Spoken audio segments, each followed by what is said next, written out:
நீங்கள் எப்போவுமே சொல்லுவீங்க கேளக்கிய சித்தருக்கு விளக்கமே தேவையில்லை, எல்லா மக்களுக்குமே தெரியும் அவரை பற்றி ஆல்ரெடி.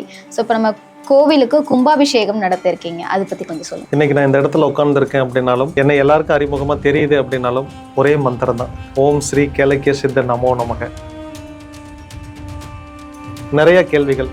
கேளக்கியர் சித்தர்னு ஒருத்தர் இருக்கிறாரா, இந்த மந்திரம் இந்த மந்திரத்துக்கு சக்தி இருக்கா, எல்லாரும் என்னை பார்த்து கேட்குற கேள்வி அதுதான். எப்படி இதை நீங்கள் தனியால இதை எப்படி பண்ணுனீங்க? நானும் சொல்கிறேன், இதை நான் தனியாலாம் பண்ணலை. கடைசி 1 வருடங்களாக என் வீட்டில் பார்த்தீங்கன்னா 3 அடியில் ஒரு குள்ள மனிதர்கள் மாதிரி ஒருத்தங்க உலாவிட்டே இருந்தாங்க. சரி பார்க்கலாம் அப்படின்னு சொல்லிட்டு ஒரு நாள் கிடக்குது, 1 மாதம் 2 மாதம். நான் எங்கே போனாலும் கூட வராங்க, காரில் ஏறினாலும் வராங்க.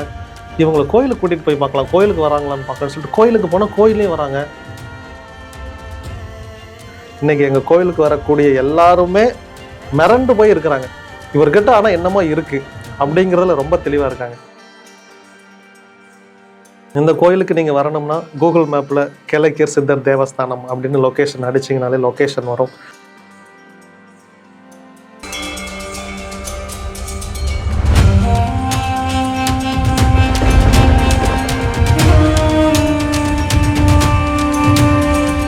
சார் வணக்கம் சார். கேளக்கியர் சித்தர் நம்ம நீங்கள் எப்போவுமே சொல்லுவீங்க கேளக்கிய சித்தருக்கு விளக்கமே தேவையில்லை, எல்லா மக்களுக்குமே தெரியும் அவரை பற்றி ஆல்ரெடி.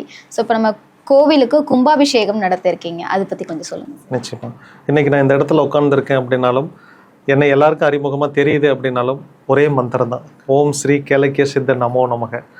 2 மந்திரங்களை இந்த பூமிக்கு நான் கொடுத்துருக்கேன். ராமானுஜருக்கு பிறகு அவர் ஓம் நமோ நாராயணான்னு கொடுத்தாரு. நான் ஓம் ஸ்ரீ கேளக்கிய சித்தர் நமோ நமக, ஓம் ஐம் ஹ்ரீம் கேளக்கிய சித்தர் நமோ நமக. இந்த 2 வருடத்திற்குள்ளாக மிகப்பெரிய மாற்றம். இப்போ நாங்கள் கட்டியிருக்கிறது கற்கோவில். நிறைய கேள்விகள். கேளக்கியர் சித்தர்னு ஒருத்தர் இருக்கிறாரா, இந்த மந்திரம் இந்த மந்திரத்துக்கு சக்தி இருக்கா, இது நிஜமா உண்மையா இப்படிங்கிற கேள்வி. அதற்கு எல்லாம் இந்த கோயிலே ஒரு மிகச்சிறந்த எடுத்துக்காட்டு. இந்த கோயிலுக்கு கும்பாபிஷேகத்துக்கு நான் யாரெல்லாம் கூப்பிடுறேனோ பக்தர்கள் முதலாவது வந்துடுங்க.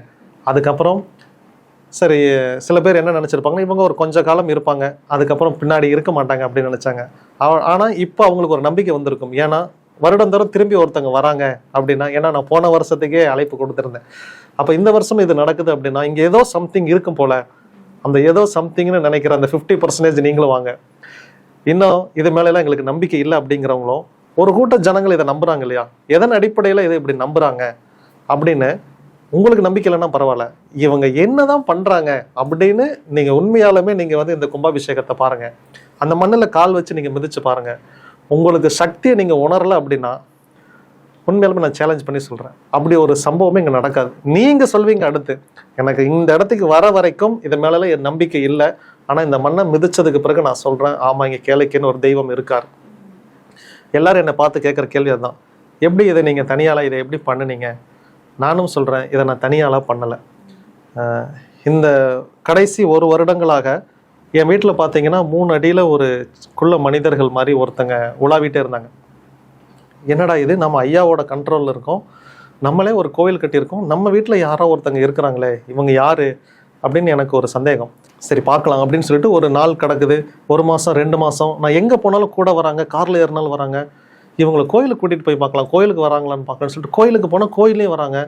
இவங்க நடக்கிறது இல்லை. இவங்க எப்படி இருக்காங்கன்னு கேட்டால் இவங்க ஒரு காற்று மாதிரி சரக்குன்னு அங்கே போகிறாங்க வராங்க, இப்படியே பண்ணுறாங்க.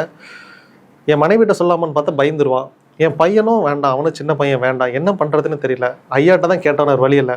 ஐயா இவங்க யார், ஏன் என்னை பின்தொடர்றாங்க, என்ன வேணும் இவங்களுக்கு, இவங்க தப்பாக இருந்தால் இவங்களை தடுத்து நிறுத்துங்க, என்ன பண்ணலாம் அப்படின்னு நான் கேட்டுட்ருக்கேன். ஐயா சொல்கிறாரு, இல்லை உனக்கு இடையூறு என்ன வந்தாலும் அதை தடுக்கிறதுக்காக நான் தான் உனக்காக கொடுத்துருக்கேன். உன் வீட்டில் அவங்க கூட ஒருத்தங்க இருப்பாங்க, இந்த கோயிலில் ஒருத்தங்க இருப்பாங்க, ஆக மொத்தம் 2 பேர். கேளக்கியர் ஐயாவை சேர்த்து மொத்தம் 3 பேர் நம்ம கோயிலில் இருக்காங்க. இவங்களுடைய ஒத்துழைப்புனால தான் இவ்வளோ பெரிய விஷயத்தை என்னால் செய்ய முடிஞ்சது. ஒரு காலத்தில் தஞ்சை பெரிய கோயில் கட்டினப்ப தஞ்சை பெரிய கோயிலுக்கும் கருவூரார் சித்தருக்கும் வேற்று கிரக வாசிகளுக்கும் சம்மந்தம் இருக்குது அப்படின்னு சொன்னாங்க. அந்த ப்ளூ பிரிண்ட் எல்லாமே கூட வேற்று கிரக வாசிகள் போட்டு கொடுத்தது தான். அதனால தான் 1000 வருஷம் ஆனாலும் அது அசையாமல் அப்படியே இருக்குது அப்படின்னு சொன்னாங்க. அப்போ எனக்கு அதை பெருசாக புரியல. ஆனால் இந்த காலகட்டத்தில் இந்த கோயில் கட்டுவதற்கே எனக்கு ஒரு சக்தியை ஜெட் ப்ளஸ் பாதுகாப்பு மாதிரி கேளக்கியர் ஐயா கொடுத்து எனக்கு தேவையான எல்லா வேலைகளையும் செய்து முடிப்பதற்கு அவங்க தான் உதவியே பண்ணுறாங்க. அதனால தான் இங்கே ஒரு மேஜிக்காக இருக்கும். நீங்கள் வழக்கமாக ஒரு கோயில் கட்டுறதுக்கு உங்களுக்கு எவ்வளோ நாள் டைம் எடுத்திருக்கும். நீங்கள் அந்த கோயிலுக்கு வந்திருக்கீங்க, நீங்கள் பாருங்கள் 3 மாசத்துல அந்த பழைய கோயில் கட்டி எழுப்பியாச்சு. திரும்ப நம்ம இந்த இடம் பத்தாது, நமக்கு இதை விரிவுபடுத்தணும்னு சொல்லி தான் இது ஆவர்த்தன அஷ்டபந்தன விழான்னு நான் வச்சிருக்கேன். முதல் விசேஷத்துக்கு பிராண பிரதிஷ்ட விழா, சிலைக்கு நான் உயிர் கொடுத்தேன், இப்போ அதை வந்து மறுசீரமைக்கிறேன் அப்படின்னு சொல்லிட்டு ஆவர்த்தன அஷ்டபந்தன விழான்னு வச்சிருக்கோம். இதை எக்ஸ்பேண்ட் பண்ணியிருக்கோம். இந்த எக்ஸ்பேண்ட் பண்ணுறப்ப இங்கே சக்தி எல்லாமே கூட்டணும். இதை செய்யறதுக்கு எனக்கு மீண்டும் 6 மாதம் தான் ஆச்சு. 3 மாசத்துல நான் கட்டி எழுப்பிட்டேன். திரும்ப 3 மாசத்துல அதெல்லாம் டிஸ்மண்டல் பண்ணிட்டேன். மறுபடியும் 6 மாசத்துல மீண்டும் அதை விட ஒரு 7 மடங்கு அதிகமாக பில்ட் பண்ணிட்டேன். இப்போ கேட்குறாங்க, என்ன பண்ணுறீங்க நீங்கள்? நாங்கள் ஒரு 17 வருஷமா இந்த கோயிலை கட்டிட்டு இருக்கோம், 10 வருஷமா கோயிலை கட்டிட்டு இருக்கோம், ஊரு கூடி பண்ணிட்டு இருக்கிறோம். நீங்கள் என்ன ஒரு தனி ஆளுங்கிறீங்க? நீங்கள் பாட்டுக்கு ஒரு ராவோட நான் இருந்ததையே எல்லாமே மாற்றி வச்சிருவேன். இதெல்லாம் எப்படி பண்ணுறீங்க? என்ன மேஜிக் பண்ணுறீங்க அப்படின்னு நிறைய பேர் என்ன கேட்டிருக்காங்க. நான் மேஜிக் தான் பண்ணுறேன். அந்த மேஜிக் செய்யக்கூடிய ஆள் தான் கேளக்கிய சித்தர். நீங்கள் இவரை, நான் சொல்கிற மந்திரத்தை நீங்கள் ஆத்மார்த்தமாக சொல்லுங்கள், இதை விட பயங்கர சக்தியாக உங்களுக்கு செய்வார் அப்படின்னு. இன்னைக்கு எங்கள் கோயிலுக்கு வரக்கூடிய எல்லாருமே மிரண்டு போய் இருக்கிறாங்க. இவர்கிட்ட ஆனால் என்னமோ இருக்குது அப்படிங்கிறதுல ரொம்ப தெளிவாக இருக்காங்க. நம்ம கோயில் கும்பாபிஷேகம் வருகிற மே மாதம் 17ஆம் தேதி ஞாயிற்றுக்கிழமை காலையில் 10 மணிக்கு மகா கும்பாபிஷேகம். அனைவரும் வரணும். தமிழ்நாடு மட்டுமில்ல, உலகம் பூரா இருக்கக்கூடிய அனைத்து பக்தர்களும் நீங்கள் பட்டாம்பூச்சியாக பறந்து வரணும்னு நான் உங்களை கேட்டுக்கிறேன். 4 நாள் இது நடக்கும். சனி, ஞாயிறு, திங்கள், செவ்வாய். மே 16, 17, 18, 19 இந்த 4 நாட்கள் இது திருவிழா நடக்கும். எல்லாரும் ஞாயிற்றுக்கிழமை வரணும். இது எலெக்ஷன் முடியட்டும் அப்படின்னு சொல்லி தான் இந்த டேட்டுமே நம்ம ஃபிக்ஸ் பண்ணியிருக்கோம். வெளியூர்லேருந்து வரவங்களுக்கு நம்ம ஸ்பெஷல் பஸ் அரேஞ்ச் பண்ணியிருக்கோம். அதுவுமே ஈரோடை சுற்றி இருக்கக்கூடிய சேலம், திருப்பூர், கோயம்புத்தூர் மற்றும் மதுரை, சென்னை இந்த எல்லா பஸ் ஸ்டாண்ட்லேயுமே சனிக்கிழமை இரவு 10 மணிக்கு பஸ் அங்கே புறப்பட்டு நம்ம கோயிலுக்கு வந்துடும். அதேமாரி ஞாயிற்றுக்கிழமை நைட்டு 10 மணிக்கு அதே பஸ் ஸ்டாண்டில் பக்தர்களை இறக்கி விட்டுறோம். இந்த பேருந்து வசதி ஏற்பாடும் நம்ம பண்ணியிருக்கிறோம். நைட்டில் வந்து அங்கே தங்க முடியுமா? தாராளமாக தங்க முடியும். அதற்கும் அனைத்து வசதிகளும் செய்யப்பட்டிருக்கு. எனக்கே இப்போ ஆச்சரியமாக இருக்குது. பின்னாடி திரும்பி பார்த்தோம்னா நான் சொன்னேன், கிழக்கு என்னை என் பிரச்சனைலேருந்து விட வச்சுட்டு அவங்களுக்கு ஒரு பெரிய கோயில் கட்டுவேன். போன வருஷம் வந்து நான் சொன்னேன் கோயில் கட்டிட்டேன், ஆனால் அது ஒரு சின்ன கோயில். இப்போ இந்த வருஷம் தான் அதை நான் நிறைவேற்றினேன். நான் இவருக்கு ஒரு பெரிய கோயில் கட்டுறேன்னு தான் சொன்னேன். அந்த பெரிய கோயில் இப்போ கட்டிட்டேன் அப்படின்னு எனக்கு இப்போ ஒரு கர்வமாகவும் ஆச்சரியமாகவும் சந்தோஷமாகவும் இருக்குது. அப்பாடி ஒரு தெய்வத்துக்கு நான் கொடுத்த வாக்கு காப்பாற்றுறேன். இந்த தாடி கூட இன்னும் ஷேவ் பண்ணாமல் இருக்கிறது காரணமே அதுதான். நான் அவரை கருவறையில் உட்கார வச்சுட்டு தான் என்னை நான் அழகுபடுத்திக்குவேன். அவரை உட்கார வச்சு நான் அழகு பார்க்கணும், அதன் பிறகு தான் என்னை நான் அழகுபடுத்துவேன் அப்படின்னு நான் சொன்னேன். 6 மாதம் ஆச்சு இந்த வேலை கையில் எடுத்து. எனக்கு இந்த 6 மாதம் ரொம்ப அதிகமாக தெரியுது. ஆனால் ஒரு 6 மாதத்தில் கோயில் கட்டி முடிச்சிருக்கோம் அப்படிங்கிறப்ப இது மிகப்பெரிய சாத்தியம். இந்த கோயிலுக்கு நீங்கள் வரணும்னா கூகுள் மேப்பில் கேளக்கியர் சித்தர் தேவஸ்தானம் அப்படின்னு லொக்கேஷன் அடிச்சிங்கனாலே லொக்கேஷன் வரும். ஈரோடு மாவட்டம் அந்தியூர் தாலுக்கா வெள்ளித்திருப்பூர் அப்படிங்கிற ஊருக்கு பக்கத்தில் விராலிக்காட்டூர் அப்படிங்கிற ஒரு பஸ் ஸ்டாப்பில் இந்த கோயில் அமைஞ்சிருக்கு. நீங்கள் ஈரோடு டு டைரெக்டாக சென்னம்பட்டி ரூட்டில் இந்த கோயில் அமைஞ்சிருக்கு. மகாசக்தி அந்தியூர்லேயே ஒரு சித்தர் கோயில் இப்படி பிரம்மாண்டமாக இருக்குதுன்னு மக்களே ஆச்சரியப்படக்கூடிய அளவுக்கு இருக்குது. எல்லாருமே இந்த மந்திரத்தை சொன்ன அத்தனை பேருக்கும் கேளக்கியர் சித்தர் காட்சி கொடுக்குறார். மகாசக்தி ஒரு மிகப்பெரிய திருவிழான்னு அனைவரும் வாங்க. எல்லாருமே ரிமைண்டர் பண்ணி வச்சுக்கோங்க. மே 17 ஞாயிற்றுக்கிழமை காலையில் 10 மணிக்கு. கண்டிப்பாக சார். இப்போ இந்த கும்பாபிஷேகத்துக்கு வரக்கூடிய மக்களுக்கு என்ன மாதிரியான நன்மைகள் நடக்கும், ப்ளஸ் அவங்க என்ன விஷயங்கள் வாங்கிட்டு வரணும் சார்? ஓகே, அவங்க எலும்புச்சம்பளம், வெற்றிலை இது வாங்கிட்டு வரலாம். இதில் என்ன அவங்களுக்கு கிடைக்கும்னு பார்த்தீங்கன்னா, நான் இந்த ஐயாவுக்கு எப்படி அபிஷேகம் பண்ணால் 1008 தீர்த்தங்கள் அபிஷேகம் பண்ணுறேன். 1008 லிட்டர் பன்னீர் அபிஷேகம், 1008 லிட்டர் பால் அபிஷேகமும் பண்ணுறோம். எல்லாமே இந்த தடவை 1008லேயே நம்ம பண்ணுறோம். 48 நாள் மண்டல பூஜைக்கே நான் அவ்வளோ பண்ணினேன். இது வந்து நம்மளுடைய சொந்த இடத்துல கோயில் அமைச்சிருக்கோம். அது இவ்வளோ பெரிய கோயில் பண்ணியிருக்கோன்னா 100% அந்த பழைய கோவிலுக்கும் சக்தியை விட கம்பேர் பண்ணி பார்த்தீங்கன்னா ஒரு 15 மடங்கு சக்தி நான் அதிகப்படுத்தியிருக்கேன்.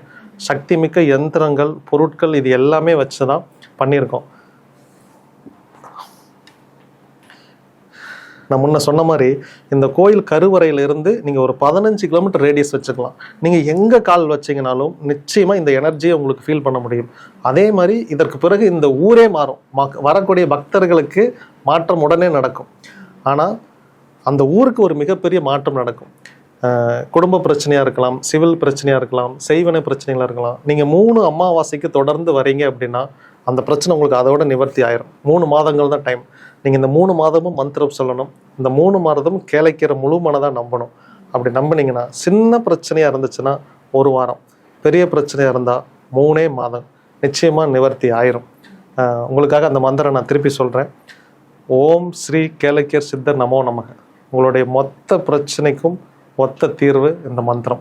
பிரம்ம முகூர்த்தத்தில் இந்த மந்திரம் சொல்லுங்கள். ஒரு மண் விளக்கில் நெய் தீபம், 1 டம்ளர் தண்ணி, இதை வச்சு ஐயா கேளக்கியர் சித்தர் ஐயா வாங்க அப்படின்னு கூப்பிட்டுட்டு 1008 முறை மந்திரம் சொல்லுங்கள். இதை எப்படி கவுண்ட் பண்ணுறது அப்படின்னா, நீங்கள் டைம் வச்சுக்கோங்க. நீங்கள் மந்திரம் சொல்கிறதுக்கு முன்னாடி டைம் பார்த்துங்க. இதில் இருந்து 20 நிமிஷம் கழித்து இந்த மந்திரத்தை நீங்கள் ஸ்டாப் பண்ணுங்கள். 1008 முறை சொல்லியிருப்பீங்க. சித்தர் கனெக்ட் ஆகிற வரைக்கும் முதல் மந்திரம் சொல்லுங்கள். கனெக்ட் ஆகிட்டார், எனக்கு விபூதி வாசனை, சந்தன வாசனை, சுருட்டு வாசனை, வெள்ளை பட்டாம்பூச்சி இல்லை கருங்குழுவி ஏதாவது ஒரு ரூபத்தில் அவர் இருக்கிறாரு நான் உணர்ந்துட்டேன் அப்படின்னா மட்டும் நீங்கள் 2வது மந்திரத்துக்கு போங்க. இந்த 2வது மந்திரத்துக்கு தான் அதீத சக்தி. ஆனால் இது அவர் கண்ணிலிருந்து உங்களுக்கு ஒரு இரக்கம், கருணை கிடைச்சதுக்கு அப்புறம் இந்த 2வது மந்திரத்தை பிரயோகப்படுத்துங்க. இது அதீத சக்தி. இந்த மந்திரம் எப்படி வேலை செய்யுது அப்படின்னு கேட்டிங்கன்னா, நீங்கள் என்ன மனசில் நினைக்கிறீங்களோ அதற்கு செயல் ரூபம் இதை கொடுத்துரும். அதனால் நீங்கள் நேர்மறையாக சிந்திங்க. நான் நல்லா படிக்க போகிறேன், வீடு கட்ட போகிறேன், கார் வாங்க போகிறேன், வெளிநாட்டுக்கு நான் போக போகிறேன் இல்லை போயிடுவேன், அங்கே போய் நல்லா சம்பாதிக்க போகிறேன், சம்பாரித்து என் கடனெல்லாம் கட்டிட்டு கடன் இல்லாத ஒரு நிம்மதியான வாழ்க்கை வாழ போகிறேன் இப்படின்னு பாசிட்டிவாக திங்கிங் பண்ணுங்கள். திங்கிங் பண்ணிவிட்டு இதே சிந்தனையிலே கண்ணை மூடி அப்படியே மந்திரம் சொல்லுங்கள். இப்போ நீங்கள் என்னெல்லாம் நினச்சிங்களோ அது அப்படியே செயல் ரூபம் எடுக்கும். இதை தான் நான் சொல்கிறேன், 3 மாத கால அளவு தான். இதற்கு உங்கள் உழைப்பு பெரிதாக இருக்கணும். மந்திரம் மட்டும் சொல்லிட்டு உழைக்காமல் இருந்தீங்கன்னா இது ரொம்ப தவறு. ஏன்னா ஒரு அம்மா என்கிட்ட வந்து சொன்னாங்க, சாமி இந்த மாதிரி 3 மாதமாக மந்திரம் சொல்கிறேன், என் வேண்டுதல் நிறைவேறல. என்ன வேண்டுதல் வச்சிங்க? வீடு வேணும்னு வச்சேன். வீடு பார்த்துட்டிங்களா? இல்லைங்க அப்படின்னாங்க. லோனுக்கு அப்ளை பண்ணிங்களா? இல்லைங்க அப்படின்னாங்க. அவங்க என்ன புரிஞ்சுக்கிட்டாங்கன்னா, இவங்க ஒரு மந்திரம் சொல்லி கொடுத்தாங்க, இதை சொன்னால் என்ன வேணாலும் கிடைக்குன்னாங்க. நான் வீடு வேணும்னு கேட்டேன், ஆனால் கிடைக்கல. கிடைக்காது தான். நீங்கள் வீடு முதல்ல செலக்ட் பண்ணணும். நமக்கு பட்ஜெட்னு ஒன்று இருக்கும். எனக்கு 20 லட்ச ரூபா பட்ஜெட், எனக்கு 50 லட்ச ரூபா பட்ஜெட். உங்கள் ஸ்டேட்டஸுக்கு தகுந்த மாதிரி நீங்கள் ஒரு பட்ஜெட்டில் வீட்டை பார்க்கணும், தீர்மானம் பண்ணணும். அதற்கோட டாக்குமெண்ட் கொண்டு போய் நீங்கள் பேங்க்கில் கொடுக்கணும். அவங்க நீங்கள் லோனுக்கு அப்ளை பண்ணணும். ஏன்னா யாராலையும் 30 லட்ச ரூபா ஒட்டுக்காக கொடுத்து வீடு வாங்க முடியாது. என்னாலையுமே அப்படி பண்ண முடியாது. அப்போ நானுமே ஒரு லோன், அப்போ அந்த லோன் டிபார்ட்மெண்ட் நீங்கள் பேசணும், லோன் ஓகே ஆகணும், அதன் பிறகு நீங்கள் இஎம்ஐ கட்டணும். இது எல்லாம் நடக்கு. இது எல்லாம் நீங்கள் முயற்சி பண்ணுறீங்க, ஒவ்வொரு காயாக நவுத்துறீங்கன்னா அதாவது கதவுகள் பட்டுன்னு திறக்கும். எனக்கு அப்படி தான் திறந்துச்சு. இந்த கோயில் கட்டணும், இடம் வாங்கணும், ஒவ்வொன்றும் கட்டணும், இது எப்படி கடன் வாங்காமல் பண்ணணும், இதுக்கு என்ன பண்ணலாம், இந்த யோசனைலாம் பண்ணுறப்ப அப்போ என்ன பண்ணலாம் அப்படிங்கிறப்ப அதுதான் கோயில் கட்டு. அப்போ ஐயா பணம் கொடுத்துருவார். கூரை பிச்சட்டெல்லாம் எந்த தெய்வம் பணத்தை கொட்டவே கொட்டாது. அப்படி பண்ணால் அந்த மனசு சோம்பேறி ஆயிரும். அப்படி ஒரு தவறை எந்த தெய்வமும் செய்ய மாட்டாங்க. நீங்கள் உழைக்காமல் இங்கே எதுவுமே கிடைக்காது. நீங்கள் நல்லா படிக்கக்கூடிய குழந்தை டாக்டர் ஆகணும்னு கேளுங்க, அது நியாயமான ஆசை. சார் இவன் எல்லாத்துலேயும் ஃபெயிலு, இவனை எப்படியாவது கேளைக்கிற மந்திரம் சொல்லி டாக்டர் ஆக்கிருங்கன்னா நீங்கள் தவறான ஆசையை முன்வைக்கிறீங்க.